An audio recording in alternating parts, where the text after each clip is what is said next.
အဲ့တော့ယနေ့မိမိတို့ပြုစုတဲ့ကုသိုလ်နဲ့ဆက်ပြီးတော့ဘုန်းကြီးကဒီအင်္ဂုတ္တရနိကေမှာလာရှိတဲ့သတုက္ကနိဗ္ဗာန်မှာလာရှိတဲ့ဓမ္မောဓမ္မသုတ်တံကိုဟောကြားပေးပါမယ်ဓမ္မောဓမ္မသုတ်တံဆိုတာပုဂ္ဂိုလ်၄မျိုးလေးစားခွဲပြီးတော့ကိုဘလို့ပုဂ္ဂိုလ်မျိုးကနေပြီးတော့ဘလို့အစဉ်တန်းဖြစ်အောင်ပြောင်းလဲပြီးတော့ပြုပြင်ရမယ်ဆိုတာမိမောင်းထိုးပြတဲ့သုတ်တံဓမ္မောဓမ္မသုတ်တံဖြစ်နေတန်ခါရမှာတင်ခဲ့တယ်ပေါ့အဲ့တော့ဒီဓမ္မောဓမ္မသုတ်တံကိုမဟောကြားကြမှာဘုန်းကြီးကအားလုံးစဉ်းစားစရာလေးတစ်ခုကိုမိမိတို့နေရရောက်တဲ့အခါမှာလည်းပြန်ပြီးတော့စဉ်းစားဖို့ချက်တစ်ချက်ဘုန်းကြီးကနည်းနည်းပြောချင်တယ်ပေါ့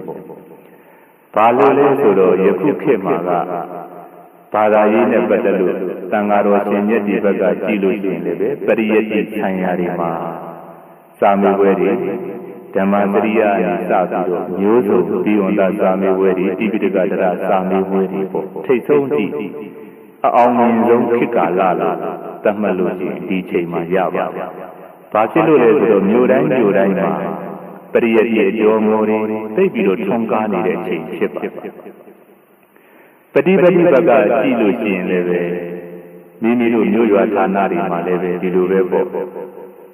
တရားပွဲတွေကြည့်လို့ရှိရင်လည်းပဲအများကြီးကျင်းပနေကြတယ်အထူးတရားပွဲတွေရောရိုးတရားပွဲတွေနောက်ပြီးတော့ပဋ္ဌာန်းပွဲတွေအန္တရာယ်ကင်းဖို့အတွက်ဆိုပြီးတော့ဒီပဋ္ဌာန်းပွဲတွေလည်းပဲအမြဲကျင့်သုံးပြီးတော့တရားစခန်းတွေလည်းပဲအမြဲတမ်းစခန်းတွေရောတခါတည်းမှာမိမိတို့လာဘက်နဲ့စခန်းတွေရောအားလုံးလုပ်နေကြတော့ပฏิပတ်ဘက်ကရောပရိယတ္တိဘက်ကရောအားလုံးပါခေတ္တကခေတ်ထဲမှာဒီခေတ်ဟာထွန်းကားဆုံးလို့အားလုံးသတ်မှတ်လို့ရတဲ့ပေါ်ရှိပြီပေါ့အဲ့တော့ဘာသာရေးဘက်ကကြည့်လူမှုရေးဘက်ကကြည့်အားလုံးတိုးတက်နေတဲ့အချိန်မှာလူတွေရဲ့စိတ်သက်ရေးရာနဲ့ကြည့်လိုက်တဲ့အခါမှာလွန်ခဲ့တဲ့10နှစ်လောက်က10စုနှစ်တခုလောက်ကနဲ့ခုချိန်နဲ့ပြန်ကြည့်လို့ရှိရင်တဖြည်းဖြည်းဆုပ်ယုပ်နေတဲ့အပိုင်းလေးတော်တော်များများတွေ့ရတယ်ပေါ့ဘုန်းကြီးတို့ကိုယ်တိုင်လည်းတောင်မြို့မှာကန္နာယုံမှာနေခဲ့တယ်ပေါ့ဒီလိုနေခဲ့ပြီးတော့ပညာသင်တဲ့အချိန်မှာခုချိန်ကနေပြန်ပြီးတော့မျှော်မှန်းကြည့်လို့ရှိရင်ကိုယ်တော်ကဟာပို့ပြီးတော့စိတ်သက်ရေးရာတွေပို့ပြီးတော့မြင်မာတယ်ဒီလိုပဲခံစားလို့ရပါတယ်တရားဓမ္မတွေလည်းပဲခုခေတ်မှာမိမိတို့ရဲ့လောကီဘက်မှာဆိုလို့ရှိရင်လည်းပဲပွဲတွေဒီဒေါက်တာပွဲတွေမိမိတို့မြန်မာနိုင်ငံမှာပဲယူလို့ရတယ်လောကီဘက်ကလည်းပဲပွဲမျိုးစုံတန်ဃာတော်ရှင်မြတ်ဒီဘက်ကလည်းပဲပညာတတ်တွေပို့ပြီးတော့ပွဲမျိုးစုံရတယ်အခမ်းအနားအဖြစ်လည်းပဲတရားပွဲတွေလည်းပဲပေါ်တယ်နောက်ပြီးတော့ဒီအန္တရာယ်ကင်းမှုအတွက်ဘာသာရေးပွဲတွေလည်းပဲအများကြီးပဲတရားစခန်းတွေလည်းပဲအများကြီးပဲဒါပေမဲ့လို့ပြန်ပြီးတော့လွန်ခဲ့တဲ့10စုနှစ်တစ်ခုနှစ်ခုကိုပြန်ပြီးတော့အောက်မေ့ကြည့်လို့စိတ်တဲ့ရေးရဆိုင်ရကြတော့တဖြည်းဖြည်းနဲ့ကြံတန်းခတ်ထန်လာတာတွေများလာတာတွေ့ရတယ်အဲ့တော့တကယ်လို့များစဉ်းစားဝေဖန်ခြင်းရှိတဲ့ခုခေတ်ပုဂ္ဂိုလ်တွေကခုခေတ်ကျောင်းသားတွေကမေးခဲ့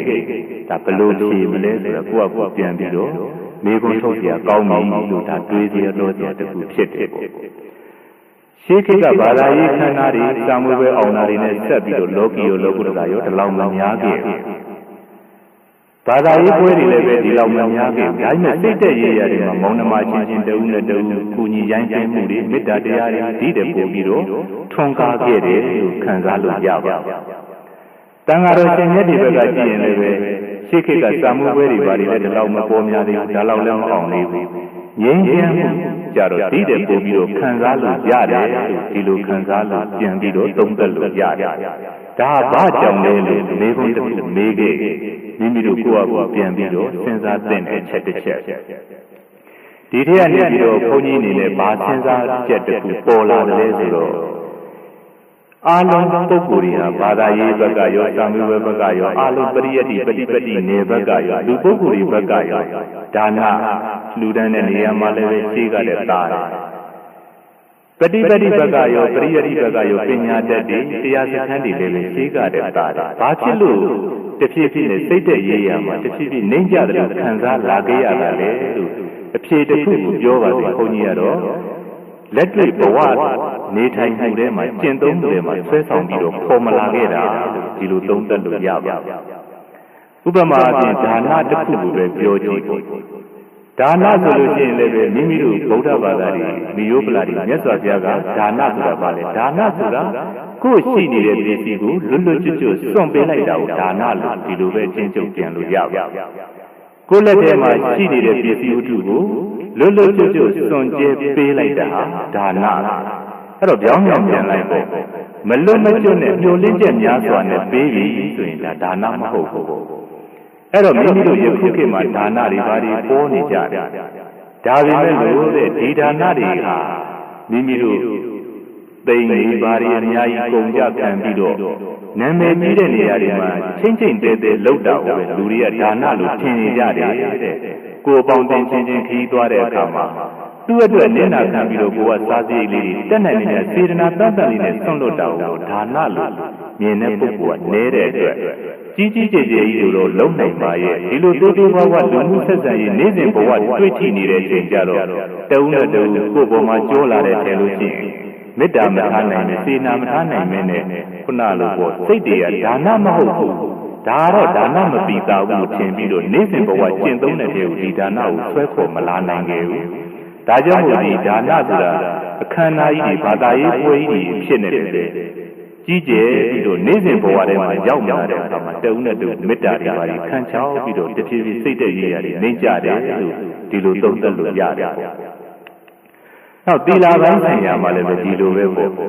့သီလပိုင်းဆိုင်ရာတွေလို့ရှိရင်လည်းပဲဥပုသ်သီလတွေဆောက်တည်ပြီးတော့အဝတ်စားတွေနဲ့တမျိုးတစ်ပုံကြီးကျယ်ကျယ်လုံးမှဥပုသ်ဆောင်တဲ့သီလလုံးတယ်လို့ဒီလိုယုံကြည်နေကြတယ်ပေါ့မိမိတို့စီးပွားရေးလုပ်တဲ့အချိန်မှာလည်းပဲစီးပွားရေးလုပ်တဲ့အခါမှာသူကကိုယ့်ပုံမှာနည်းနည်းလေးကြောသွားလို့ရှိရင်မသိဟန်ဆောင်ပြီးတော့တစ်ချိန်မှာသူ့ကိုအပြစ်မဝေဖန်ဘဲနဲ့သူ့စိတ်တက်ကိုငါဘယ်လိုပြင်ပေးမလဲဆိုပြီးတော့ဒီလိုကိုချင်းသီလစာရိတ္တသီလဝါရိတ္တသီလဒီလိုပြုပြင်ပေးခြင်းနဲ့စိတ်တက်ရဲ့ဘဝထဲမှာနည်းပြီးတော့တကယ်ကိုဥပုသ်ခန်းဆောင်နေဝင်ပြီးတော့စောင့်သုံးမှသီလဆောင်သုံးတယ်လို့ဒီလိုမြင်တာတွေများလာတဲ့အခါမှာနေ့စဉ်ဘဝကျင့်သုံးမှုမှာတဦးနဲ့တဦးအနိနာခန္ဓာကိုဒါသီလလို့မမြင်ကြတော့ပါဘူးတဦးနဲ့တဦးကိုကနေပြီးတော့နိနာခံလိုက်ရင်ငါအားရရောက်သွားမယ်ဆိုပြီးတော့စိတ်တက်တွေကသူတော်ကောင်းစိတ်တက်ကနေပြီးတော့မသူတော်စိတ်တက်ပဲရင်းပြန်သွားတဲ့အတွက်ဒီသီလနေရာမှာလည်းပဲတစ်ဖြည်းဖြည်းနဲ့အယူဆတွေကဘုရားရှင်ရဲ့လူတော်နဲ့တစ်ဖြည်းဖြည်းဆန့်ကျင်လာပြီးနေ့စဉ်ဘဝကျင့်သုံးမှုတွေမရောက်တဲ့အခါမှာမိမိတို့ဒီမှာဘလောက်တော့တိုးတက်ပါတယ်ပြောပြစိတ်တက်ရေးဆိုင်ရာတွေတစ်ဖြည်းဖြည်းညံ့လာတယ်လို့ဒီလိုကောက်ချက်ချလို့ရတယ်ပေါ့ဘာဝနာမှုဆိုင်ရာမှာလည်းပဲဒီလိုပဲပေါ့မေတ္တာတွေကရုဏာတွေတရားအထုတ်မှုတွေတရားထုတ်တဲ့နေရာမှာလည်းပဲမိမိတို့တရားစကားတွေသွားပြီးတော့ဝင်တဲ့အခါမှာဒါတွေကနည်းယူပြီးတော့တစ်သက်လုံးကျင့်သုံးဖို့အတွက်ထုတ်ရတာပါဒါတွေကိုရိတ်တာတဲ့မှာရင်ထားပြီးတော့ဘဝကျင့်သုံးတဲ့အခါကျတော့ကိုယ့်ရဲ့ဒေါသဖြစ်နေတာကိုဒေါသဖြစ်မှမသိမိမိရဲ့ပြညာဘုံမှာမကောင်းကြံတာကိုမကောင်းကြံမှမသိဘူးဆိုရင်ဒါတွေဟာတရားလွတ်နေတာပါတကယ်လို့ကိုယ့်ရဲ့စိတ်ကဒေါသဖြစ်တယ်သူများပြည့်ပစ္စည်းကိုမတရားလိုချင်တယ်သူများရဲ့သားမယားတွေပေါ်မှာစိတ်တက်တွေကျင်မာတယ်ဒါတွေကိုချက်ချင်းသိတယ်ဆိုရင်လည်းဒါတွေဟာဘုန်းကြီးတို့စိတ်တဏှုပဒနာတတိပဋ္ဌာန်နဲ့ဝင်ပြီးတော့ဓမ္မကျင့်သုံးရတရားအထုတ်ရရောက်ပါအဲ့တော့တရားထုတ်တဲ့နေရာမှာလည်းပဲဒီအခါကြီးရဲ့ကြီးတွေလောက်တော့မဟုတ်ဘဲနဲ့နေ့စဉ်ဘဝလူမှုဆက်ဆံရေးနောက်ဆုံးတောင်းစားတဲ့ပုဂ္ဂိုလ်နဲ့တွေ့တာတော့မှဒီကောင်တွေလည်းကကျင်းလို့တောင်းစားတာလို့မမြင်မနဲ့ဘာကြောင့်တောင်းစားတာလဲဒီလိုတောင်းစားတာနဲ့လွတ်အောင်ငါဘယ်လိုကူညီနိုင်မလဲဆိုတဲ့တရားဓမ္မလေးတွေနေ့စဉ်ဘဝထဲမှာကျင့်သုံးပြီးဆိုရင်အလုံးဟာမြန်မာနိုင်ငံမကပါမိသားစုတွေလည်းမိသားစုငြိမ်းချမ်းတဲ့မိသားစုနိုင်ငံဆိုရင်လည်းပဲငြိမ်းချမ်းတဲ့နိုင်ငံကဘာဆိုလည်းပဲငြိမ်းချမ်းတဲ့ကဘာကြီးဖြစ်တယ်တဲ့ဒါကြောင့်ဘုန်းကြီးတို့လိုအပ်နေတာဘာလဲဆိုတော့ဒီဒါနသီလဘာဝနာကိုချင်းစာစတဲ့ဒီတရားတွေဟာနောက်ဆုံးမှဒီအခမ်းအနားကြီးနဲ့မပြီးမသက်ပဲနဲ့မိမိတို့ရဲ့နေ့စဉ်ဘဝကျင့်သုံးမှုတွေမှာဆွဲဆောင်နိုင်မှအကျိုးရှိပြီးတော့ပို့ပြီးတော့ငြိမ်းချမ်းမယ်ဆိုတာဒါအလုံးကိုဘုန်းကြီးကသဘောပေါက်သိခြင်းနဲ့ပေါ့ဒီတရားကိုနာပြီးတော့ကိုယ့်ရဲ့အိမ်ကိုရောက်တဲ့အခါမှာလည်းပဲဘုန်းကြီးပြောတဲ့ဟာစဉ်းစားကြည့်ပေါ့ဒီမြင့်အဖြေတမျိုးတူသေးတယ်ဆိုရင်ဒီအဖြေကိုလက်တွေ့ကြသုတေသနာပြုပြီးတော့ကျင့်သုံးပြီးတော့အလုံးကိုမိသားစုပတ်ဝန်းကျင်နားလည်အောင်လုပ်နိုင်လည်းအကျိုးတွေရှိတာပါဒါဘုန်းကြီးလည်းပဲဒီခုတလောမှာမကြတွေးမိတဲ့မေခွန်းတစ်ခုဖြစ်လာဘာသာရေးဆိုရင်လည်းပဲလူတွေဘက်ကလူလေးလေးမရှိဘူးလူကြတယ်တန်းကြတယ်နောက်ပြီးတော့ပညာတတ်တွေလည်းပဲဘုန်းကြီးဘက်ကရောသံဃာတော်ဘက်ကရောလူတွေဘက်ကရောတိုးတက်လာကြတယ်သို့တော်ငြိမ်းချမ်းမှုတရားဥဒ္ဒတုမေတ္တာထားမှုဒါတွေကြတော့တစ်ဖြည်းဖြည်းနည်းတယ်ခံစားလာရတာဒီဟာတွေအခမ်းအနားမှာပဲပြစ်ထားပြီးတော့နေ့စဉ်ဘဝကျင့်သုံးမှုတွေမှာရောက်အောင်ဆွဲနိုင်တဲ့ပုဂ္ဂိုလ်နည်းတယ်လို့ဒီ ဒီလိုပဲအဖြေပေါ်လို့ဒါအလုံးကိုဘုန်းကြီးကမျှဝေပြီးတော့ပေးခြင်းဖြစ်ပါတယ်ဒါကြောင့်မို့ယနေ့ဟောမယ့်ဓမ္မောဓမ္မတုတ်တံလည်းပဲတရားဓမ္မတွေအလုံးနာယူပြီးတော့ဒီတရားကိုနာယူပြီးတော့ကိုယ့်အကူဒီတရားကိုနာယူလေးနဲ့ကောင်းလိုက်တာဆိုပြီးတော့ဒီလိုစိတ်မဖြစ်ဘဲနဲ့ကိုယ့်အကူသုံးသက်ပြီးတော့လူမှုဘဝကျင့်သုံးမှုတွေမှာနည်းနည်းလေးတစ်ဖြည်းဖြည်းနဲ့ဆွဲပြီးတော့ကျင့်သုံးနိုင်ပို့ပြီးတော့ကြိုးရှိတဲ့အကြောင်းကိုဘုန်းကြီးကဒါတိုက်တွန်းပါတယ်အဲ့တော့မြတ်စွာဘုရားကဒီဓမ္မောဓမ္မတုတ်တံကိုဘယ်လိုဟောခဲ့သလဲဆိုတော့စတ္တရောမေဘိကဝေပုဂ္ဂလာတံတော်တံဝိဇ္ဇာမာနောလောကသမေဘိကဝေမဂ္ဂနိဗ္ဗာန်လောလနုတ္တမြတ်မိတို့လောကသမေဟောဒီကဘာလောကရဲ့အကြည့်တွင်၌ပုဂ္ဂလာပုဂ္ဂိုလ်တို့သည်စတ္တရောလေးမျိုးကုန်သောပုဂ္ဂလာပုဂ္ဂိုလ်တို့သည်တံတော်တံဝိဇ္ဇာမာနောထင်ရှားကြပေကုန်၏ကတမေစတ္တရော၄ပါးသောပုဂ္ဂိုလ်တို့သည်ဘယ်နည်းဓမ္မောဓမ္မပရာယနောဓမ္မောဇောတိပရာယနောဇောတိဓမ္မပရာယနောဇောတိပရာယနောတဲ့မဂ္ဂနိဗ္ဗာန်လိုလားမြို့သားမြို့ကြီးတို့တဲ့ကမ္ဘာလောကတဲ့ကြည့်တဲ့မှာလူတွေတတ္တဝါတွေအလုံးခြုံကြည့်လို့ရှိရင်အရေးအတွက်အားဖြင့်တော့ဘလောက်လဲများကြများပြီတဲ့အလုံးချုပ်လိုက်လို့ရှိရင်သဗ္ဗညုတဉာဏ်နဲ့ချုပ်ကြည့်လိုက်ရင်ပုဂ္ဂိုလ်၄မျိုး၄စားပဲတွေ့တယ်ဆိုရင်မြတ်စွာဘုရားကဒီဓမ္မောဓမ္မတုတ်တံမှာလူဦးရေတွေကမ္ဘာလောကကြီးနဲ့ခြီးပြီးတော့တန်ပေါင်းဘလောက်ရှိတယ်ဘလောက်လဲပြောနေတယ်တရိစ္ဆာန်တွေရောဘာတွေရောအားလုံးဘလောက်ရှိတယ်လို့ရေတွက်လို့ရှိရင်သင်္ချာတွေကအများကြီးထွက်လာပြီလေလို့တဲ့ဉာဏ်နဲ့တက်ဝင်ပြီးတော့ခွဲခြားလိုက်မယ်ဆိုလို့ရှိရင်တော့ပုဂ္ဂိုလ်၄မျိုး၄စားပဲရှိတယ်တဲ့၄မျိုး၄စားဘာလို့ဆိုတော့နံပါတ်1ကဓမ္မောဓမ္မပရာယနောဓမ္မောမိုက်မောင်နေသည်ဓမ္မောမိုက်မောင်နေသောဘဝခန္ဓာနှင့်ရှင်သည်ဖြစ်၍ဓမ္မပရာယနောမိုက်မောင်သောဘဝခန္ဓာဟူသောနောက်ထပ်လဲလျောင်းရာဂတိရှိသောပုဂ္ဂိုလ်၎င်းနဲ့နံပါတ်1ကယခုလက်ရှိမှာပစ္စုပန်ဘဝမှာမဲမောင်တဲ့နေရပြီးတော့နောက်ဘဝမှာလည်းပဲအမိုက်ထဲမှာရောက်မြောက်ပုဂ္ဂိုလ်ကတစ်မျိုးတဲ့နံပါတ်2ကဓမ္မောဇောတိပရာယနောတဲ့ယခုပစ္စုပန်ဘဝရောက်နေတာတော့အမိုက်တိုက်ထဲမှာရောက်နေတာ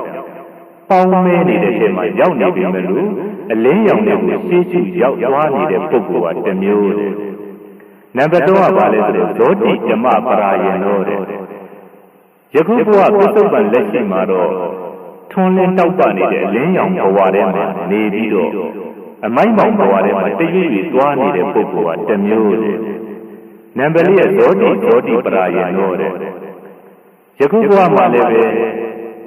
ထွန်းလင်းတောက်ပြောင်နေတဲ့ဘဝခန္ဓာနဲ့ရှင်ပြီးတော့ထွန်းလင်းတောက်ပြောင်နေတဲ့ဘဝခန္ဓာကိုပိုင်ဆိုင်ပြီးတော့ဇောတိပရာယနောထွန်းလင်းတောက်ပြောင်တဲ့ဘဝတွေကိုရှေ့ရှေ့တွားနေတဲ့ပုဂ္ဂိုလ်ကတစ်မျိုးဆိုပြီးတော့မြတ်စွာဘုရားကပုဂ္ဂိုလ်၄မျိုးကိုခွဲခြားပြီးတော့ဟောတယ်စတ္တရောမေဘိကဝေပုဂ္ဂလာတံတော်တံဝိဇ္ဇာမာနောလောကသမေဘိကဝေမဂ္ဂနိဗ္ဗာန်လိုလားနုတ္တနုသမီတို့လောကသမေဟောဒီကဘာလောကတဲ့အတွင်းကြီး၌စတ္တရောပုဂ္ဂလာ၄မျိုး၄စားကုန်သောပုဂ္ဂိုလ်တို့သည်တံတော်တံဝိဇ္ဇာမာနောထင်ရှားရှိကြပေကုန်၏ဣတိတို့ဘဂဝါသောလောကဒုဒ္ဒရှင်တော်မြတ်ဗျာသည်အဝေါစာကရုဏာရှိသွားပညာအဖြင့်ဟောကြားတော်မူခဲ့ပါ၏တည်း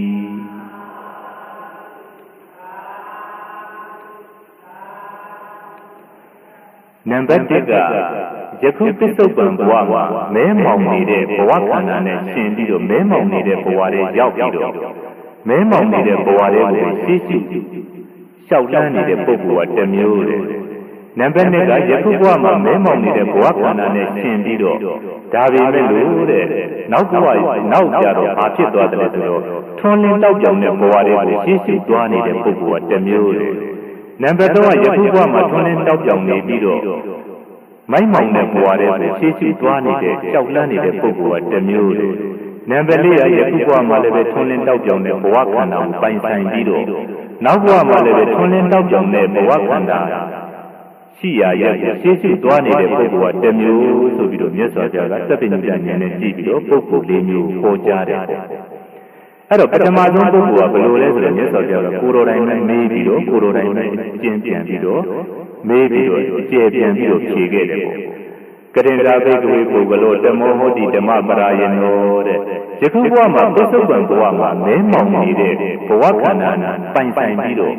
မဲမောင်နေတဲ့ဘဝခန္ဓာရှိရာရဲ့ရှေ့ရှုသွားနေတဲ့ပုဂ္ဂိုလ်ဆိုတာဘယ်လိုလဲဆိုတော့ဒီပုဂ္ဂိုလ်ပစ္စုပန်ဘဝမှာမဲမောင်နေတယ်ဆိုတာ ဘာလို့ပြောတာလဲဆိုတော့အချက်၃ချက်နဲ့ပိုင်းခြားရတယ်တဲ့နံပါတ်၁ကဘာလဲဆိုတော့မျိုးရိုးအဖြစ်လည်းပဲပိုင်းခြားကြည့်တယ်နံပါတ်2မျိုးနဲ့ပိုင်းခြားပြီးတဲ့အခါမှာလည်းပဲရုပ်ရည်ဥပဒေအဖြစ်လည်းပဲပိုင်းခြားကြည့်တယ်နံပါတ်2ရုပ်ရည်ဥပဒေအဖြစ်ပိုင်းခြားကြည့်ပြီးတဲ့အခါမှာနံပါတ်3အနေနဲ့စည်းစိမ်ဥစ္စာနဲ့ပိုင်းခြားကြည့်တဲ့ဒီ၃ချက်နဲ့ပိုင်းခြားလိုက်လို့ရှိရင်ဒီပုဂ္ဂိုလ်ဟာအမိုက်ထဲရောက်နေတဲ့ပုဂ္ဂိုလ်ကထွန်းလင်းတောက်ကြောင်နေတဲ့လင်းရောင်ထဲမှာရောက်နေတဲ့ပုဂ္ဂိုလ်လားဆိုတာပေါ်လိမ့်မယ်တဲ့အဲ့တော့အမိုက်ထဲရောက်နေတဲ့ပုဂ္ဂိုလ်ဆိုတာဘာလို့ဆိုတော့ဣဒာဘိကဝေဧကေသောပုဂ္ဂလောနိစီကုလေးပစ္စာသာတော်ဟောတိတဲ့တချို့ပုဂ္ဂိုလ်တွေဒီဘဝပစ္စုပန်ဘဝတော့ဖြစ်လာကြတယ်ဒါပေမဲ့လို့တဲ့မျိုးရိုးအချင်းကြည့်လိုက်လို့ရှိရင်နိစီကုလေးတဲ့တိတ်ပြီးတော့နှိမ့်ကြတယ်တဲ့ယထာဂတိနာဂတိသာရောလက်ဝတိတဲ့အဲ့ဒီမျိုးရိုးတဲ့ရောက်သွားလို့ရှိရင်တနေ့လုံးမှတနေ့စားတောင်မှမရှိဘူးတဲ့သူဟာအစာတော့အတွက်အဝတ်ထည်အတွက်အင်မတန်မှအစားတောက်လေးတစ်လုံးရဖို့အတွက်အဝတ်ထည်လေးတစ်ခုရဖို့အတွက်အင်မတန်မှခက်ခဲပင်ပန်းပြီးတော့ဘဝသိပြီးတော့ကြံတန်းလိုက်တာတဲ့အဲ့ဒီလိုမျိုးရိုးထဲမှာသွားပြီးတော့လူဖြစ်ရတယ်ဘလို့ဟာဒီလဲဆိုတော့စန္ဒလာကုလေးဝါတဲ့ဒီဘဝမှာအဆင်မပြေလို့ခွက်ဆွဲပြီးတော့တောင်းစားနေတဲ့အမျိုးတွေသွားပြီးတော့ဖြစ်ရတယ်ဝေနာကုလဆိုတာနှင်းရည်ဓမ္မရှေးခေတ်ကတော့ဘုရားရှင်လက်ထက်ကတော့ဒီပုဂ္ဂိုလ်တွေကိုညံ့တယ်လို့ပြောပြီးမယ်လို့ခုခေတ်မှာတော့ဝါရီဝထောင်နေပါတွေအင်မတန်မှဒီစည်းစိမ်ဥစ္စာရှိတဲ့ပုဂ္ဂိုလ်တွေလည်းပဲရှိသွားပြီပေါ့အဲ့တော့ဝေနာကုလရှေးခေတ်ကဆိုတာနှင်းရည်ဓမ္မမျိုးစန္ဒလာကုလေးဝါဝေနာကုလေးဝါနေတာကကုလေးဝါတဲ့မုတ်ဆိုးတန်ခါမျိုးတဲ့အမြဲတမ်းကြမ်းကြမ်းနဲ့သူများသက်မှကိုယ့်ရဲ့ထမင်းတစ်လုံးအဝတ်တစ်ထည်ဝတ်ရတဲ့ဘဝဒီလိုမုတ်ဆိုးတန်ခါမျိုးမျိုးလည်းဖြစ်တယ်နောက်ပြီးတော့ပုဂ္ဂုတကုလေးဝါတဲ့ပန်းမိုက်တင်ကြုံသမားမျိုးဆိုရှေးခေတ်ကနန်းတော်တွေထဲမှာခုခေတ်လိုရေလောင်အင်္ဂါတွေဘာတွေမရှိတော့ဒီလိုပဲဖွက်တွေဘာတွေနဲ့ဆွတဲ့အခါမှာအဲ့ဒီကျုံပြီးတော့ပန်းတွေဘာတွေနဲ့ဖုံးပြီးတော့သွားပြရတဲ့အမျိုးပေါ့ဒါရှေးခေတ်ကခုခေတ်မှာတော့မရှိတော့ဒီလိုအမျိုးတွေထဲမှာသွားပြီးတော့ဖြစ်ရပြီးတော့ကြမ်းကြမ်းတမ်းတမ်းနဲ့သမင်းတစ်လုံးစားနေရတဲ့ပုဂ္ဂိုလ်တွေတဲ့ဒီပုဂ္ဂိုလ်တွေကလည်းပဲမျိုးရိုးအချင်းကြည့်လို့ရှိရင်အမိုက်တိုက်ထဲမှာရောက်နေတယ်လို့ဒီလိုခေါ်ရတယ်နောက်ယောဂရှင်အဖြစ်ရောဆိုတော့သောဇာဝတိဒုဗ္ဗံသောဒုဒ္ဓတိကိုတဲ့ယုတ်ကသိပြီးတော့သိုးတယ်ဘယ်လောက်ထိသိုးတော့ဆိုတော့ကိုယ်မွေးကြတဲ့မိခင်ကတောင်းမှပြန်ပြီးတော့ကိုသားကိုရုပ်ဆိုးလို့စိတ်မကောင်းဖြစ်ရလောက်ဒီလောက်သိုးတဲ့ယုံမျိုးဖြစ်ရတယ်စည်းစိမ်ဥစ္စာအမျိုးအချင်းညံ့နေတဲ့မှာယုံစင်းအချင်းလည်းပဲပုံမှန်ကိုမရှိဘူးတဲ့ကိုမိခင်ကကိုတောင်းမှမတရားတဲ့ယုံမျိုးဖြစ်ရတယ်နောက်ပြီးတော့ဩကောတိမကောတဲ့ဒီအကျက်မောင်းအချင်းလည်းပဲအားလုံးတန်းတူပုံမှန်မဖြစ်ဘဲနဲ့သူများတွေထိချပြီးတော့ပူကွာတာတွေဘဝပါတော့တသက်လုံးအနာရီယောဂါတွေအမြဲတမ်းခံစားနေရတယ်ပေါ့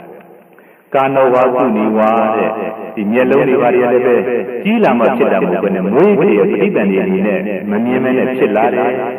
နောက်ပြီးတော့ကုဏီလက်တွေဘာတွေကလည်းပဲပုံမှန်မဟုတ်ဘူးကောက်နေတယ်ထင်သောခြေတွေကလည်းပဲခွင်ပြီးတော့ပက္ခဟတော်တဲ့ကိုယ်တစ်ပိုင်းတွေဆွန့်ပြီးတော့ဝိပရိယနေပြီးတော့ဖြစ်လာရတယ်အဲ့တော့မျိုးရိုးအချင်းညံ့တဲ့ထဲမှာသူ့ရဲ့ရုပ်ကြီးကြည့်လို့ရှိရင်လေသူများစိတ်ချမ်းသာစရာတခုမှမရှိဘူးတဲ့ဒါမျိုးဟာလည်းမိုက်တိုက်တဲ့ရောက်နေတယ်ဒီလိုခေါ်ရအောင်နောက်ပြီးတော့ဒါရင်လည်းလားသူ့ရဲ့စီးပွားရေးမျိုးရိုးညံ့တာထားလို့တချို့ကမျိုးရိုးညံ့ပြီးတော့ကြီးလာတဲ့အခါမှာစီးပွားရေးဆင်ပြေတာရှိတယ်ပေါ့သူကတော့မဟုတ်ဘူးတဲ့နာလာဘိအနတ္တပါဏတ္တญาณတ္တဝဋ္ဌတ္တတဲ့ဒီပိဿုပံဘဝမှာအမျိုးရိုးအချင်းညံ့ပြီးတော့ရိုးအစင်းအချင်းညံ့ရုံနဲ့မကပဲနဲ့ယခုဘဝမှာအစားတော့ဆိုလို့ရှိရင်လည်းနေ့စဉ်မဝရည်တာပဲစားနေရပါဏသူများတွေဘာတွေကောင်းကောင်းမွန်မွန်ဖြိုရည်တွေဘာတွေတောက်နေတယ်သူမှမတောက်ဘူးတဲ့သဘောမျိုးဖြစ်နေရတယ်နောက်ပြီးတော့ญาณဝဋ္ဌအဝတ်ဆိုလို့ရှိရင်လည်းအဆက်ကြောက်လုံအောင်တော့မနေပြီးတော့လုံနေရတယ်ญาณရင်ဆိုလို့ရှိရင်လည်းကိုယ်ပိုင်ပါမှမရှိဖက်နဲ့တောင်မှလင်းပြောင်းမစည်းရဘူးအေးရနေရာတွေလည်းပဲမိုးမလုံးလေးမလုံးဒီလိုပုဂ္ဂိုလ်မျိုးဆိုလို့ရှိရင်မြတ်စွာဘုရားကဒါယခုပစ္စုပန်ဘဝအမိုက်တိုက်တဲ့ရောက်နေပြီတဲ့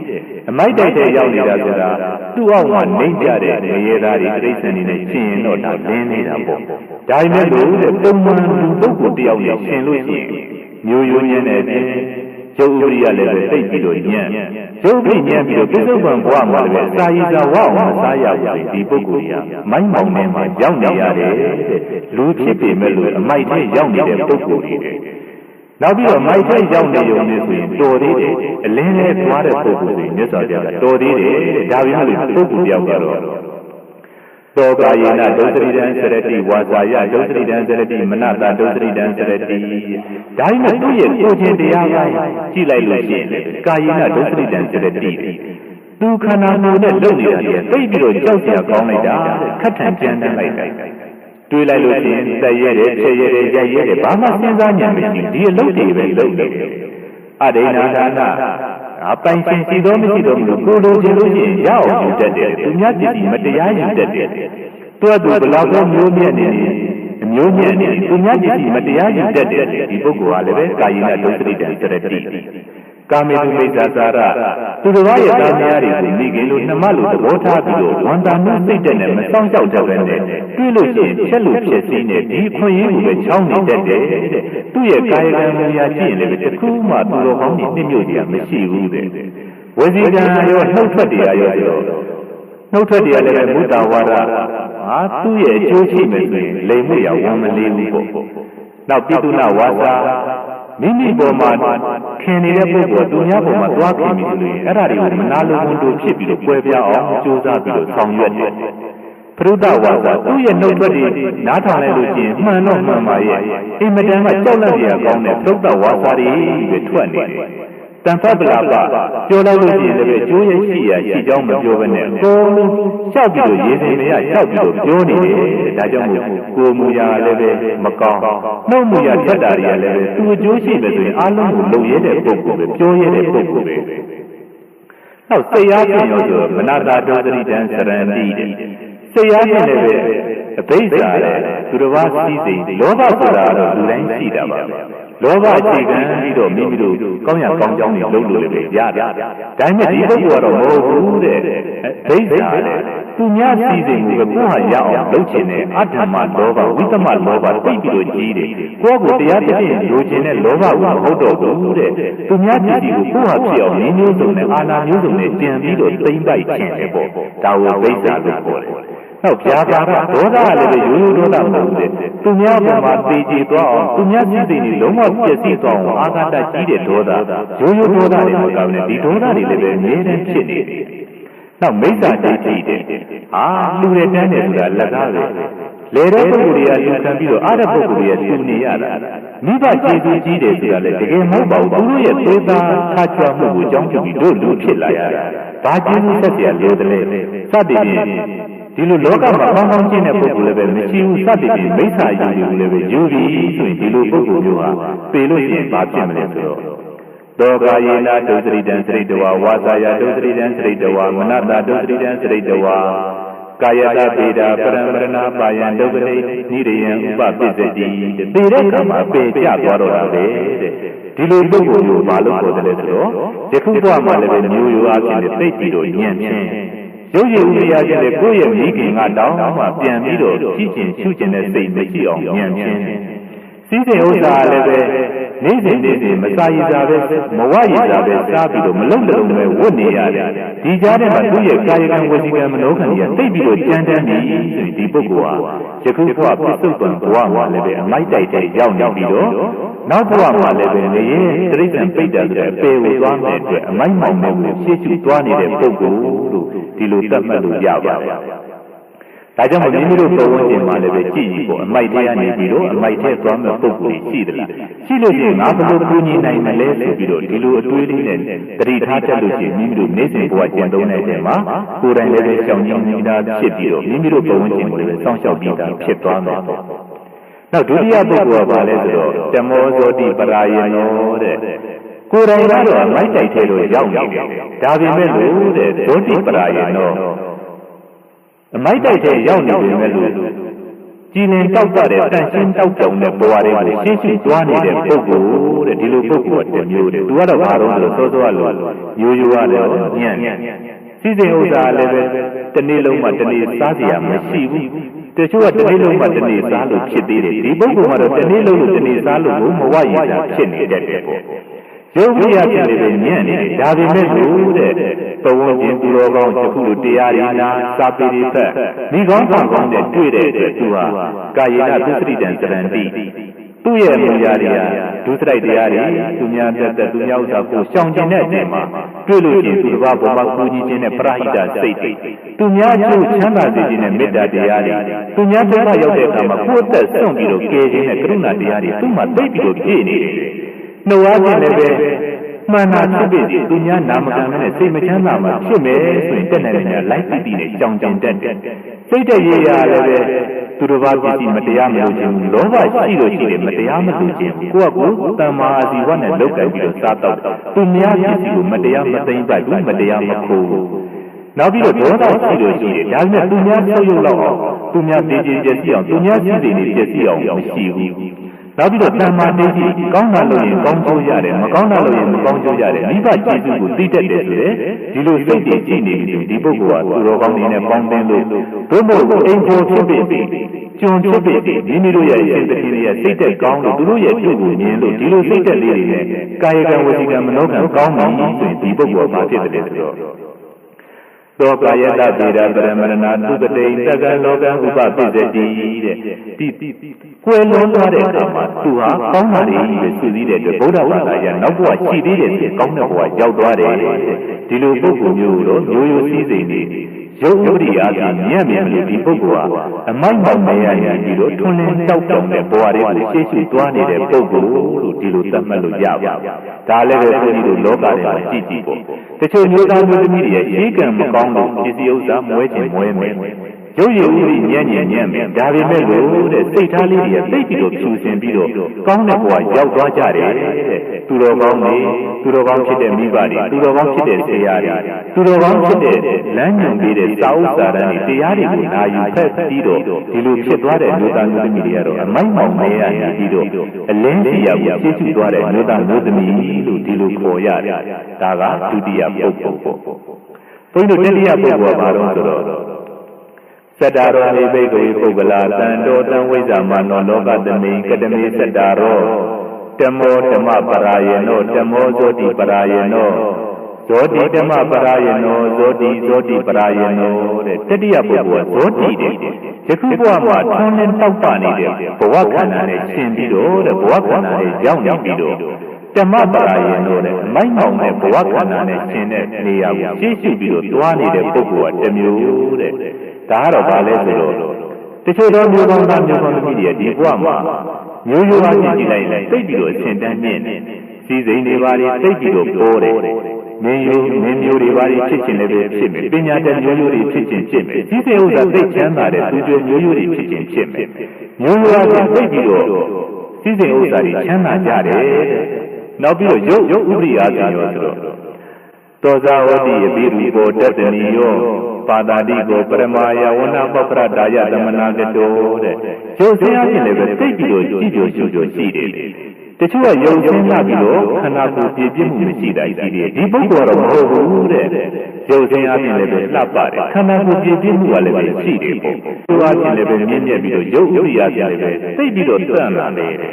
စီးတဲ့ဥစ္စာကြည့်လို့ရှိရင်လည်းပဲစာရည်တောက်ရည်နေရည်သိပြီးတော့ပြည့်စုံတယ်ရင်ရထားစပြီးတော့အဲ့တော့ဒီပုဂ္ဂိုလ်ဘာလို့ခေါ်လဲဆိုတော့အလင်းထဲမှာရောက်နေတဲ့ပုဂ္ဂိုလ်ထွန်းလင်းတောက်တုံတဲ့ဘဝထဲမှာရောက်နေတဲ့ပုဂ္ဂိုလ်ကိုသတ်မှတ်လို့ရပြီတဲ့ရိုးရိုးချင်းလည်းပဲထက်တန်းကြတယ်ရုပ်ပရိယာချင်းလည်းပဲကြည့်ကြရှုရှိတယ်ပုံမှန်လူရဝင်နေပေါ့နောက်ပြီးတော့စီးစိမ်ဥစ္စာချင်းလည်းပဲပုံမှန်နဲ့သူများတောင်မှပေးနိုင်ကမ်းနိုင်တဲ့ဘဝရောက်ဒီပုဂ္ဂိုလ်အလင်းထဲမှာရောက်နေတဲ့ပုဂ္ဂိုလ်လို့ဒီလိုခေါ်လို့ရပါတယ်အဲ့တော့ဒီပုဂ္ဂိုလ်ကဘာလို့လဲဆိုတော့စောစောကလိုတယ်ဒီဘဝရလာတဲ့ကံကိုကောင်းကောင်းမွန်မွန်ပြန်ပြီးတော့သုံးမချပဲနဲ့ရလာတဲ့စီးစိမ်ဥစ္စာတွေယာရုပုံတွေကိုအကြောင်းပြုပြီးတော့အကုသိုလ်တွေလုပ်လိုက်တာသူများသက်တွေ့လို့ချင်းသက်ရဲတယ်ချက်ရဲတယ်သူများဥစ္စာတွေလည်းပဲယာထုအာဏာတွေရှိပြီးတော့မတရားသိမ့်ပိုက်ရတယ်သူများများဆိုသမီးတွေလည်းပဲမချောင်ကျင်ဘူးမူတာဇာကပိဋကဝါစာထင်ရစိုင်းပြီးတော့နောက်ဆုံးမှစိတ်တက်ကလည်းပဲကံကံရဲ့အကျိုးကိုမယုံကြည်တဲ့ဆင့်ရောက်ပြီဆိုရင်ဒီပုဂ္ဂိုလ်ကယခုဘဝမှာလင်းနေပြီမဲ့လို့တဲ့အမိုက်မောင်ထဲမှာအပေတကားကြီးတွားနေတဲ့အတွက်အမိုက်မောင်နဲ့ရှေ့ရှေ့တွားနေတဲ့ပုဂ္ဂိုလ်လို့ဒီလိုခေါ်ရတယ်ဒါလည်းဘုန်းကြီးတို့ခုခေတ်လောကမှာအများကြီးရှိတတ်ပါတယ်မိမိတို့ဘဝချင်းမှာလည်းပဲကြည့်ပေါ့အားလုံးအစဉ်တန်းမြင့်ပြီးတော့ပြည်နေပြီပဲလို့ကာယကံဝစီကံမနောကံကိုမှုနှုတ်မှုစိတ်မှုတွေမေတ္တာတရားကင်းမယ်ပြီးတော့လှုပ်ခြင်းရလှုပ် ပြောတဲ့အခါမှာလည်းပြောချင်ရပြောပြီးတော့သူ့ရဲ့ဆုံးဖြတ်ချက်တွေကလည်းသိပြီးတော့ကြောက်စရာကောင်းပြီးတော့ကံရဲ့အကျိုးကိုပြစ်ပယ်ရရောက်ပြီးဒီပုဂ္ဂိုလ်ဟာအလင်းလေးရနေပြီးတော့အမှောင်လေးကိုတိုးဝင်သွားနေတဲ့ပုဂ္ဂိုလ်လို့မြတ်စွာဘုရားကသတ်မှတ်တယ်ပေါ့ဒါကတတိယမြောက်ပုဂ္ဂိုလ်နောက်သရုပ်ဓမြောက်ပုဂ္ဂိုလ်ကဘာလို့ဆိုတော့ဇောတိပရာယနောတဲ့ယခုဘဝမှာလည်းပဲထွန်းလင်းတောက်ပြောင်တဲ့ဘဝခန္ဓာကိုပိုင်ဆိုင်ပြီးတော့ဇောတိပရာယနောနောက်ဘဝမှာလည်းပဲထွန်းလင်းတောက်ပြောင်တဲ့ဘဝခန္ဓာကိုရယူပိုင်ဆိုင်ပြီးတော့နောက်ဆုံးမဂ္ဂုနိဗ္ဗာန်ကိုရသွားနိုင်တဲ့ပုဂ္ဂိုလ်တဲ့ဒီလိုပုဂ္ဂိုလ်မျိုးကိုတော့အလင်းရောင်လေးရနေပြီးတော့အလင်းတက်ရှိတဲ့သူသွားနေတဲ့ပုဂ္ဂိုလ်တဲ့ဒါကတော့စောစောကမျိုးရိုးစည်းစိမ်ရုပ်ဝချင်းအားလုံးမှာပြည့်စုံပြီးတော့ဒီဘဝမှာလည်းပဲစိတ်ဓာတ်တွေရလည်းပဲရုပ်ရည်နဲ့လိုက်အောင်လို့သူများဘောပူညီတတ်တယ်သူများဒုက္ခရောက်လို့ရှိရင်ကိုယ်ဒုက္ခရောက်ရင်ငါဘယ်လိုနည်းနဲ့ပြင်ရမလဲဆိုပြီးတော့လူမှုရေးရောသာသနာရေးရောအားလုံးကိုသင်ကြအောင်လုပ်ပေးတတ်တယ်နောက်ဆုံးအမှန်တရားဖြစ်ပြီးငါပြောလိုက်တဲ့အတွက်သူစိတ်မချမ်းသာဘူးဆိုရင်ကိုယ်ပဲနစ်နာခံပြီးတော့သူ့ပုံမှာတိတ်ပြီးတော့ညာတာတတ်တဲ့စိတ်တက်ပိုင်ရှင်နေပေါ့အဲ့ဒီလိုစိတ်တက်ရရှိပြီးတော့ကိုယ်မူရာတွေကလည်းပဲတိတ်ပြီးတော့ကောင်းတယ်နှုတ်ပြောတွေကလည်းပဲတိတ်ပြီးတော့ဂျင်ကြီးတိမ်မွေတွေအားလုံးတိုင်းပြည်နဲ့လူမျိုးအကျိုးသာသနာရဲ့အကျိုးဘာသာရဲ့အကျိုးလူမျိုးရဲ့အကျိုးကိုအမြဲတမ်းတိုးတက်အောင်လုပ်ပြီးဆိုရင်ဒီပုဂ္ဂိုလ်တွေဟာအလင်းလေးရနေပြီးတော့အလင်းတက်ရှိတဲ့နေရာကိုသွားတဲ့ပုဂ္ဂိုလ်ဆိုပြီးတော့အားလုံးမြတ်စွာဘုရားကဒီတုတ်တံကိုဖွဲ့ချပြီးတော့ဟောခဲ့တယ်အဲ့တော့နံပါတ်1ပြန်ပြီးတော့ချုပ်လို့ရှိရင်အမိုက်မောင်နေရနေပြီးတော့အမိုက်မောင်နေကိုသွားနေတဲ့ပုဂ္ဂိုလ်ကတစ်မျိုးနံပါတ်2အမိုက်မောင်နဲ့ရောက်နေပြီမလို့အလင်းတဲ့ကြည့်ရကိုရှေ့ရှုမောင်းနေပြီးတော့တွားနေတဲ့ပုဂ္ဂိုလ်ကတစ်မျိုးနံပါတ်3ကိုယ်တိုင်ယခုဘဝမှာတော့အလင်းထဲမှာနေပြီးတော့အမိုက်မောင်ထဲမှာတွားနေတဲ့တတိယပုဂ္ဂိုလ်ကတစ်မျိုးနံပါတ်4ကယခုဘဝမှာအလင်းတက်ထဲမှာနေပြီးတော့တောက်ပြောင်တဲ့ဘဝခန္ဓာတွေပိုင်ဆိုင်ပြီးတော့တောက်ပြောင်တဲ့ဘဝခန္ဓာပိုင်ဆိုင်တဲ့ဒီပုဂ္ဂိုလ်ရဲ့တောက်ပြောင်တဲ့နေရာဌာနကိုတွားနေတဲ့ပုဂ္ဂိုလ်ရဲ့တစ်မျိုးဆိုပြီးတော့လူပုဂ္ဂိုလ်လေးမျိုးဒီကမြတ်စွာဘုရားကဟောကြားခဲ့တယ်ပေါ့စတ္တရောမေဘိကဝေပုဂ္ဂလာတန်တော်တံဝိဇ္ဇမာနောလောကသမေဘိကဝေမဂ္ဂုနိဗ္ဗာန်လူလားလူသားမျိုးသမီးတို့လောကသမေဟောဒီကဘာလောကတဲ့အတွင်းကြီး၌စတ္တရောလေးမျိုးလေးစားကုန်သောပုဂ္ဂလာပုဂ္ဂိုလ်တို့သည်တန်တော်တံဝိဇ္ဇမာနောထင်ရှားရှိကြပေကုန်၏ဣတိတို့ဘဂဝါသောလောကဒုဒ္ဒရှင်တော်မြတ်ဗျာသည်အဝေါဇာကရုဏာရှိသောပညာအပြင်ဟောကြားတော်မူခဲ့ပါ၏တည်း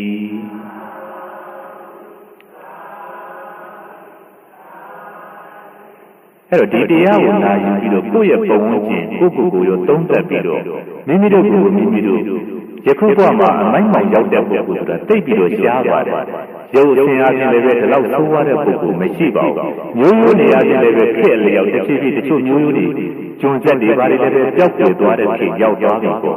စီးစဉ်ဥစ္စာအချင်းလည်းပဲတနည်းလို့ရင်တနည်းစားလို့တော့ရနေကြတာအဲ့တော့ယခုဘဝမှာအမိုက်မောင်နဲ့ရောက်တဲ့ပုဂ္ဂိုလ်ကတော်တော်ရှားပါလိမ့်မယ်ဒါပေမဲ့လို့မိုက်မိုက်နဲ့ရောက်နေခဲ့ရင်လည်းအားငယ်စရာမရှိဘူးတဲ့သူတော်ကောင်းတရားစေန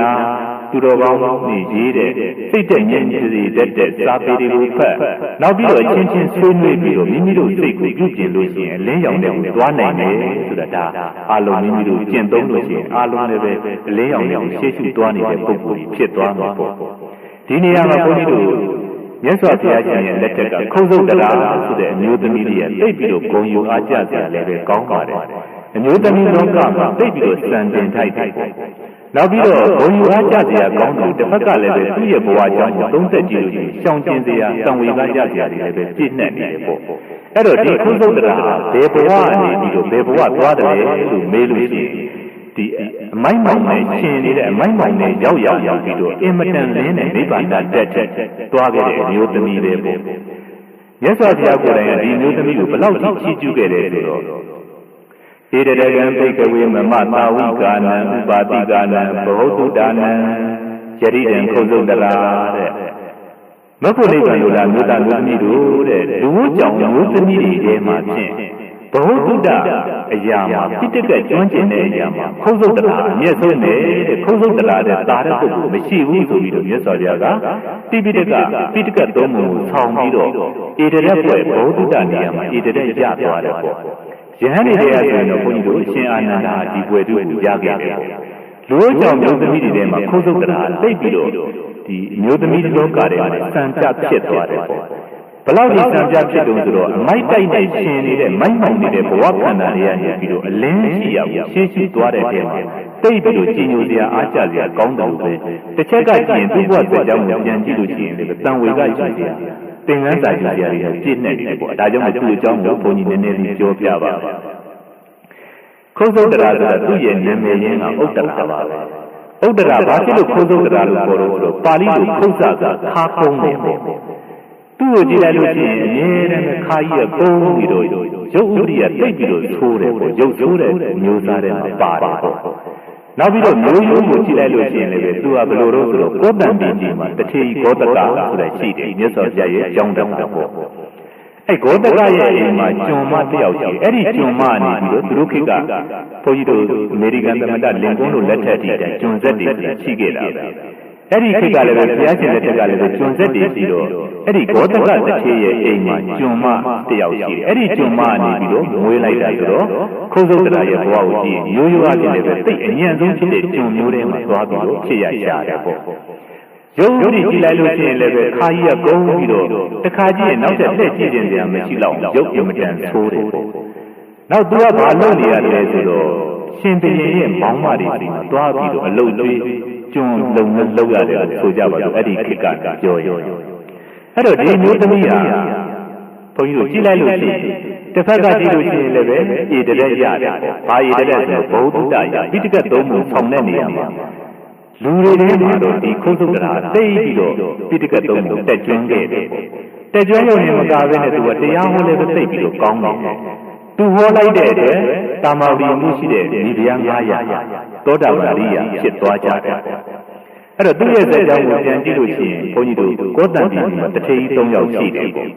့တထေကြီး3ယောက်ကဘယ်လိုလဲဆိုတော့ဘောတကတထေကုက္ကုတတထေပါဝါရိကတထေဆိုပြီးတော့တထေကြီး3ယောက်ကမြတ်စွာဘုရားကောတံဒီကြီးကြွလာတဲ့အခါမှာမြတ်စွာဘုရားကိုကျောင်းတယောက်တစ်ကျောင်းစီဆောက်ပြီးလှူဒန်းကြတယ်ကျောင်းတကားကြီးဖြစ်တယ်ပေါ့အဲ့တော့မြတ်စွာဘုရားကိုပြုစုရင်းနဲ့အချိန်တစ်လလောက်မြတ်စွာဘုရားကိုမှုရှိတဲ့တန်ဃာတော်ရှင်မြတ်တွေအခုလိုပဲဆုံးကတ်တာတစ်လလောက်ကြာအောင်ကတ်ပြီးတဲ့အခါမှာသူတို့ကဘယ်လိုသိကုတယ်ဆိုတော့ပေါ်မြတ်စွာဘုရားဆိုတာလူသားတိုင်းနဲ့ဆက်ဆံကြတာလူသားတိုင်းလူသားတိုင်းမြတ်စွာဘုရားကိုဖူးကျင်ကြတယ်ဆုံးကတ်ကျင်ကြတယ်အဲ့တော့ငါတို့လည်းပဲတစ်လလောက်ကတ်ပြီးငါတို့လည်းတော်တဲ့မြည်ဆိုပြီးတော့မြို့သူလူသားတွေကိုအလှည့်ကျပေးလိုက်တယ်ပေါ့အလှည့်ကျပေးလိုက်တဲ့အခါမှာအဲ့တော့ဘ누구ကဒီနေ့မှဆုံးကတ်တော့ဆိုတော့အဲ့ဒီကောတံဒီမြို့မှာသူမနာဆိုတဲ့ပန်းတေတယောက်ကမြတ်စွာဘုရားမြည်တဲ့ဆုံးကတ်တယ်ပေါ့တန်ဃာတော်ရှင်မြတ်တွေဆုံးကတ်တော့ဒီခုသုတ္တရာဆိုတာလည်းပဲတာမဒီကောတံဒီမှာအုပ်ချုပ်တာကဥဒေနာမင်းဥဒေနာမင်းရဲ့မိဖုရားတယောက်ဖြစ်တဲ့တာမာဝရီမိဖုရားဆိုတာရှိတယ်ပေါ့မေတ္တာရှင်မပေါ့မေတ္တာရဧတရေရတဲ့မျိုးသမီးမိဖုရားကြီးပေါ့အဲ့တော့တာမာဝရီထံမှာအဲ့ဒီခုသုတ္တရာကခါစားနေရတယ်ပေါ့ဘယ်လိုလုပ်ရတော့ဆိုတော့တာမာဝရီမိဖုရားအတွက်နေ့စဉ်နေ့စဉ်အဲ့ဒီသုမနပန်းတယ်စီသွားပြီးတော့ပန်း8ချက်ဖို့10ချက်ဖို့သွားပြီးတော့နေ့စဉ်ဝယ်ရတယ်ပေါ့ဒီနေ့တော့အဲ့ဒီခုသုတ္တရာကသုမနပန်းတယ်ရဲ့အိမ်ကိုရောက်သွားတဲ့အခါခါတိုင်းကလို့သူ့ကိုဂယုမဆိုင်ပဲနဲ့ဝေယဝိသတွေလှုပ်ချက်ပြုတ်နေတာတွေ့တော့သုမနပန်းတယ်ကလည်းသူ့ကိုပြောတယ်ခုသုတ္တရာတဲ့ဒီနေ့တော့တင့်ကိုငါတို့အခမ်းမှုလည်းပဲချိန်မရှိဘူးတင့်အတွက်လည်းပဲလုံးမပေးနိုင်သေးဘူးငါတို့မြတ်စွာဘုရားမှုရှိတဲ့တန်ဃာတော်ရှင်မြတ်တွေကိုဆုံးကတ်ပါတဲ့အဲ့တော့သင်လည်းပဲဝေယဝိသကူပြီးတော့လုပ်ပါကုသိုလ်ရပါပြီးတော့တရားလည်းပဲနာယူပါပြီးတဲ့အခါမှာကိုယ်ရဲ့ပန်းတွေကိုသင်အတွက်ပေးပါမယ်ဆိုပြီးတော့သုမနပန်းတွေကအဲ့ဒီအိမ်မှာပန်းလာယူနေတဲ့ခါကုန်းနေတဲ့ဥတ္တရာဆိုတဲ့ဒီခုသုတ္တရာကိုဖိတ်ခေါ်လိုက်တယ်ဖိတ်ခေါ်တော့ခုသုတ္တရာလည်းပဲတရားတရားရှိကကောင်းမှုရှိတော့စိတ်ဝင်စားပြီးတော့ဝေယဝိသတွေဝိုင်းပြီးလုပ်တယ်ပေါ့ဝိုင်းပြီးလုပ်ပြီးတော့အလုံးဆုံးကပ်ပြီးတဲ့အခါမှာမြတ်စွာဘုရားကတရားဟောလိုက်တဲ့အခါမှာအဲ့ဒီခုသုတ္တရာအဲ့ဒီနေရာမှာပဲသောတာပန်ဆိုတာဒီအရိယာတာဝိကာမဒီအရိယာပုဂ္ဂိုလ်၄မျိုး၈မျိုးတွေကနေပြီးသောတာပန်မျိုးသားဖြစ်သွားတယ်ပေါ့ဖလက်ထန်နဲ့ပြောရင်တော့၄မျိုးတွေအောက်ဆုံးဖြစ်တဲ့သောတာပန်ဖြစ်သွားတယ်ဖြစ်တော့တရားနာပြန်လာတဲ့အခါမှာပန်းတွေဝယ်လာတဲ့အခါမှာတာမာဝရီမိဖုရားကိုသွားပြီးတော့ပန်းဆက်တတ်တဲ့အခါတာမာဝရီမိဖုရားပြီးတော့သူ့ကိုမေးတယ်ရှင်မခုသုတ္တရာတဲ့ခရိုင်ခါနေ့မှာတော့ပန်းတွေကနေဒီနေ့များနေပါလားတဲ့နှစ်ဆဘာဖြစ်လို့များဒီပန်းတွေအများကြီးယူခဲ့ရတာတော့တကယ်လို့ရှင်ဘုရားများပန်းဖို့နှစ်ဆပေးလိုက်တာလားဆိုတော့မဟုတ်ပါဘူးတဲ့ခရိုင်ခါမှာဆိုလို့ရှိရင်ကျ ရှစ်ချက်ဖို့လို့မဝယ်ပါဘူးတဲ့၄ချက်ကိုအတွက်ပို့ပြီးတော့၄ချက်ကိုပဲဝယ်ခဲ့ပါတယ်ယနေ့တော့ရှစ်ချက်ဖို့လို့ဝယ်လာလို့ပန်းနေများနေတာပါဘာဖြစ်လို့လဲနေတဲ့အခါမှာဘုရားရှင်ရဲ့တရားတော်ကိုနာယူပြီးတော့တရားတော်ကိုနာယူပြီးတဲ့အခါမှာသောတာပန်ဖြစ်သွားတယ်ပေါ့အဲ့ဒီလိုတရားရင်းရခဲ့တဲ့အတွက်သူဟာဒီလိုရှစ်ချက်ဖို့လို့ဝယ်ခဲ့ရတာပါလို့အမှန်တိုင်းပဲပြောခဲ့တယ်ပြောတဲ့အခါမှာဘုန်းကြီးတို့ဒီနေရာမှာသောတာပန်ရဲ့စွမ်းအင်ဟာဘယ်လောက်ထူးခြားချက်ရှိတယ်ဆိုတော့လေးမျိုးလေးစားထူးတယ်ပေါ့နံပါတ်1တရားကိုကျင့်ကြံတဲ့အခါမှာလည်းပဲအားလုံးဒီဖရာတော့တကူကြီးလို့ဒီဖရာတော့ဘာလို့ဒီလိုစိတ်တက်မရှိဘဲနဲ့မြတ်စွာဘုရားရဲ့ဂုဏ်တွေကိုလေးတည်းနဲ့ကဘာတသိမ့်ပတ်လုံးသူများကျိုးတရားဟောဖို့အတွက်သူများရဲ့အသိဉာဏ်ရဖို့အတွက်ပါရမီတွေဖြည့်လာတယ်ဆိုပြီးတော့မြတ်စွာဘုရားရဲ့ဂုဏ်တော်တွေကိုအာရုံပြုပြီးတော့မြတ်စွာဘုရားကိုနှစ်ကကြီးညိုတယ်ဒါသောတာပန်ရဲ့လက္ခဏာပါကြောင်းပြန်လိုက်တော့မြတ်စွာဘုရားကိုနှစ်ကမကြည်ညိုပဲနဲ့ဟိုလိုလိုဒီလိုလိုဒါမျိုးတွေဖြစ်နေပြီဒါသောတာပန်လက္ခဏာပြည့်ရွံ့နေပြီတဲ့ခုခုံးသုတ်တရားတော့မြတ်စွာဘုရားပေါ်မှာသိပြီးတော့လေးလေးနဲ့ကြည်ညိုသွားတယ်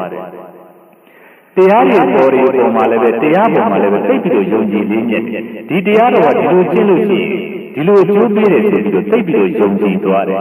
တန်ဃာတော်ရှင်မြတ်ဒီပေါ်မှာလည်းပဲအရိယာတန်ဃာတော်ရှင်မြတ်ဒီအထူးသဖြင့်ဒီတန်ဃာတော်ရှင်မြတ်ဒီရဲ့ကျင့်ကုန်တွေကိုအာယုံပြုပြီးတော့နာမည်ကြီးတဲ့နေရာမလိုက်ဘဲနဲ့တကယ်လို့ပဲတန်ဃာရဲ့ဂုဏ်တော်ကိုနှစ်ကကြီးညိုတယ်နောက်ဆုံး၅ပါးသီလကိုအသက်သေးခြင်းသိပြီးဘယ်တော့မှမကျိုးတော့စောင့်ရှောက်နိုင်တဲ့စွမ်းရည်ရှိတယ်အဲ့လိုဖရာတရားတန်ဃာဒီယတနာသုံးပါးကိုနှစ်ကြီးညိုတယ်၅ပါးသီလကိုအသက်သေးခြင်းသိပြီးစောင့်ထိန်နိုင်တယ်ဆိုတာဒါသောတာပန်ရဲ့စွမ်းအင်လေးရဲ့လို့ခေါ်ပါတယ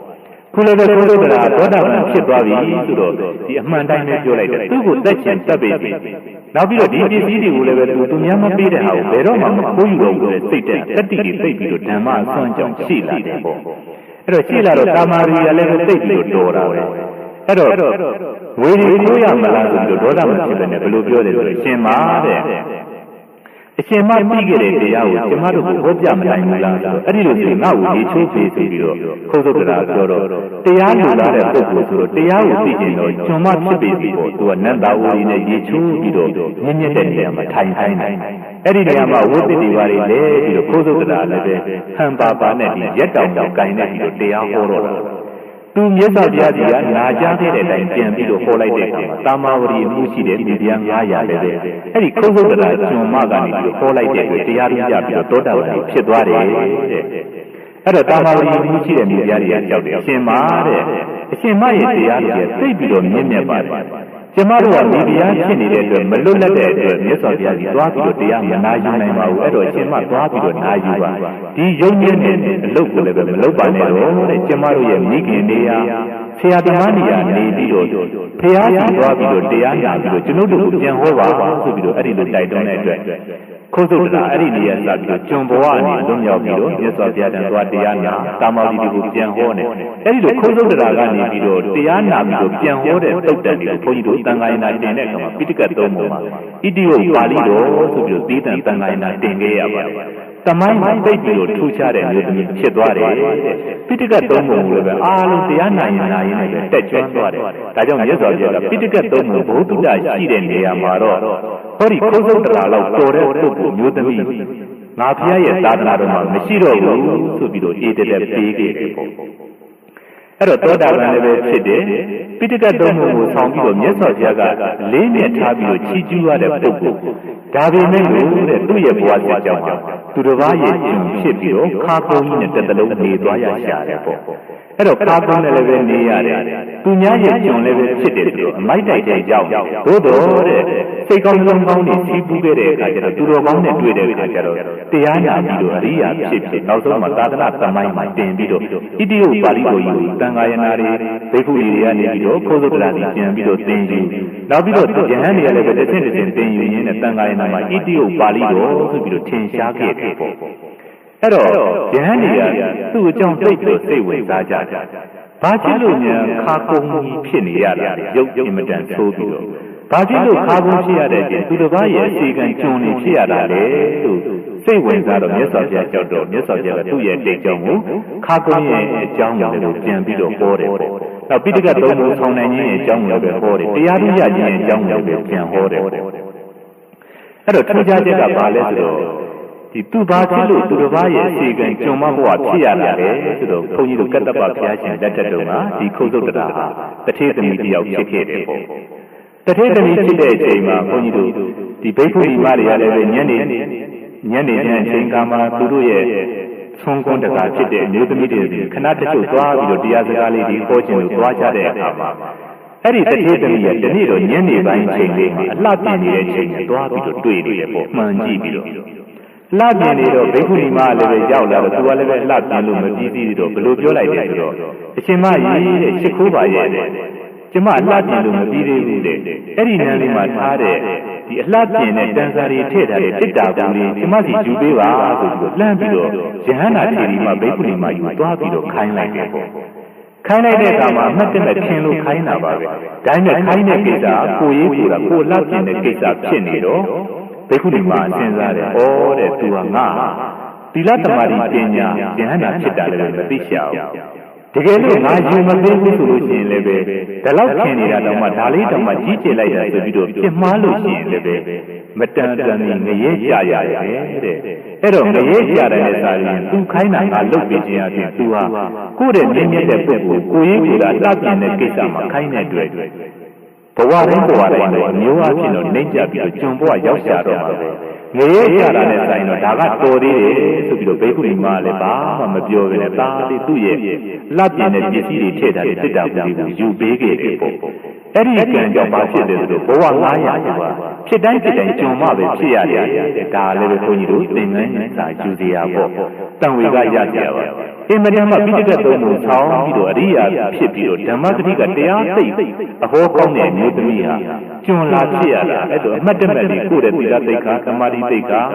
ပညာသိက္ခာကြီးကျယ်တဲ့ပုဂ္ဂိုလ်ကိုရေးကိုယ်တာကိစ္စလှပြင်တဲ့ကိစ္စမှာသွားပြီးတော့ခိုင်းတယ်ဝစီကံအားဖြင့်သွားပြီးတော့ပြစ်မှားမိတဲ့အတွက်ဒီလိုဖြစ်ရတာဒါကြောင့်မို့ဒီနေ့တရားဓမ္မတွေလည်းမိမိတို့စဉ်းစားစားလေးလုံးတဲ့တယ်ပေါ့နောက်ပြီးတော့ဘာဖြစ်လို့ဒီလိုကျွန်ဖြစ်ပြီးတဲ့အခါမှာခါကုန်းရတာလဲဆိုတော့သူဘဝတစ်ခုမှာပေါ့ဒီပိစိကဗုဒ္ဓရှင်ကြီးကသူတို့ကမောင်းမမိပြားတွေဖြစ်တော့ပိစိကဗုဒ္ဓရှင်ကြီး7ပါးနေ့စဉ်လာပြီးတော့ဆုံးခံတယ်ပေါ့နန်းတွင်အဲပိစိကဗုဒ္ဓတစ်ပါးကခါကုန်းနေတယ်အဲ့တော့ဘိက္ခုနီအဲ့ဒီပိစိကဗုဒ္ဓခါကုန်းတာကိုသူကကြည့်ပြီးတော့ဒီနေ့တော့သူတို့တငယ်ချင်းတွေပေါ့ဒီဘုရားမောင်းမတွေစုမိတဲ့အခါမှာကြိုစရာပြက်စရာဆိုပြီးတော့သူကဘာလုပ်တော့ရွှေခွက်တစ်ခုခွက်လေးတစ်ခုကိုကင်ပြီးတော့ကဗလာချုံတယ်လေးကိုခြုံလိုက်ခြုံပြီးတော့သူကဟာတလုတ်ကြတယ်ပေါ့ငါတို့နန်းတော်မှာနေ့စဉ်ဆုံးခံလာတဲ့အရှင်မြတ်ကတော့ဟောဒီလိုသွားတာပဲဆိုပြီးတော့ခါလေးကုန်းပြီးတော့ကဗလာလေးခြုံပြီးတော့ပိစိကဗုဒ္ဓလမ်းသွားတဲ့ပုံလေးသူကလုတ်ကြမိတယ်ပေါ့လုတ်တော့အားလုံးရေရှင်ရအောင်ဟာတအနေနဲ့လုတ်လိုက်တာဒါပေမဲ့လို့တဲ့အကျိုးဆက်ကဒီဘဝမှာလာပြီးတော့ခါကုန်းပြီးတော့ရုပ်ဆိုးရတဲ့အကျိုးဆက်ပေါ်တယ်ဆိုပြီးမြတ်စွာဘုရားကသင်္ဟံပရိသတ်ကိုပြန်ပြီးတော့ဟောခဲ့တယ်နောက်ဆုံးတရားမရရတဲ့အကြောင်းကတော့ဘာဖြစ်လို့လဲဆိုတော့အဲ့ဒီပိစိကဗုဒ္ဓတွေကိုယခုလိုတရားဓမ္မတွေလည်းပဲတန်ခါတော်တွေကိုသာသနာ့လုပ်ကိုတကယ်လှုပ်ဆောင်တဲ့နေရာမှာချမ်းသာစီကိုပြုစုပြီးတော့ဆွမ်းကွန်းနဲ့ပြုစုခဲ့တယ်လို့ပဲအဲ့ဒီပိစိကဗုဒ္ဓရှင်ရဲ့7ပါးကိုဆွမ်းကွန်းနဲ့ရိုးရိုးသေးသေးလေးစားပြုတဲ့အတွက်ဒီဘဝမှာလာပြီးတော့တောတပရိယာဖြစ်ရတယ်တဲ့နောက်ဆုံးပိစိကသုံးကိုဆောင်နိုင်တာကတော့ပိစိကဗုဒ္ဓတွေဆွမ်းခံလို့ပူတဲ့အခါမှာတပိတ်ချေမရှိတဲ့အတွက်သူ့ရဲ့ဆင်ဆွဲလက်ကောက်တစ်ခုကိုချွတ်ပြီးတော့အပြီးပိုင်းတပိတ်ချေသဘောမျိုးနဲ့လူကဲလူပညာကြီးတာဆိုပြီးမြတ်စွာဘုရားကပြန်ပြီးတော့ဟောခဲ့တယ်ပေါ့အဲ့တော့ဒီနေ့ဆွမ်းတကမိသားစုမောင်နှမတစုတွေလည်းပဲမိမိတို့ဒီတုတ်တံကိုလာယူပြီးတဲ့အခါမှာ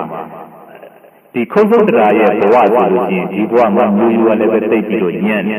ရုပ်ဆင်းရခြင်းလည်းပဲသိပ်ပြီးတော့ညံ့ခြင်းနဲ့စီစဉ်ဥစ္စာဆိုတာလည်းဘာမှမရှိဘူးဒါပေမဲ့လို့တဲ့စိတ်ကောင်းနှလုံးကောင်းသူတော်ကောင်းတွေနဲ့တွေ့တဲ့အခါမှာကိုယ့်ရဲ့ဘဝကိုလင်းတက်တဲ့ကြောင့်တိုးဝင်ပြီးတော့သွားနိုင်တယ်တဲ့ဒါကြောင့်မို့ယခုဘဝမှာအလင်းနဲ့ပဲကြောက်နေတယ်ယခုဘဝမှာအမှောင်နဲ့ပဲကြောက်နေတယ်အဓိကနောက်ဆုံးပတ်နိုင်တာတော့အလင်းနဲ့ရောက်ဖြစ်အောင်ကြိုးစားပါဆိုတဲ့ဒီလိုတိုက်တိုင်းမှုနဲ့ဘုန်းကြီးကလည်းခုတ်သုတ္တရာရဲ့အကြောင်းကိုဒါဟောပြခြင်းဖြစ်ပါတယ်ခုတ်သုတ္တရာရဲ့ဘဝမှာသိပြီးတော့ပိဋကတ်သုံးပုံဆောင်နေဓမ္မဂတိကဖြစ်တယ်သူ့ကိုအကြောင်းပြုပြီးတော့ပိဋကတ်သုံးပုံနဲ့မှာဣတိယပါဠိတော်ဆိုတာတန်ခိုင်နာတင်ခဲ့ရတယ် ဒါပေမဲ့လို့ကျွန်းဖြစ်ရတာတွေဘာဖြစ်ရတာတွေအမှတ်တမဲ့ကိုယ့်ရဲ့ပျော်ရွှင်မှုကိုယ့်ရဲ့စိတ်ကလေးကိုလိုလိုက်မှုကြောင့်ဒါမျိုးတွေဖြစ်ရတယ်ဆိုတာတန်ဝေကယူပြီးတော့ကိုယ့်ရဲ့တရားသိက္ခာသမာဓိသိက္ခာပညာသိက္ခာကြီးလို့ရှိရင်ကိုယ်ရေးကိုယ်တာကိစ္စတွေကိုမခိုင်းမိအောင်ငါတို့ကြိုးစားမယ်ဆိုပြီးတော့ဒီလိုရှောင်ကြဉ်လို့ရှိရင်ဟောဒီခုံသုတ္တရာဝတ္ထုကမိမိတို့ကိုသင်္ကန်းစာပေးပြီးတော့အလင်းလေးကိုဆွဲခေါ်ရရောက်ပါတယ်နောက်ပြီးတော့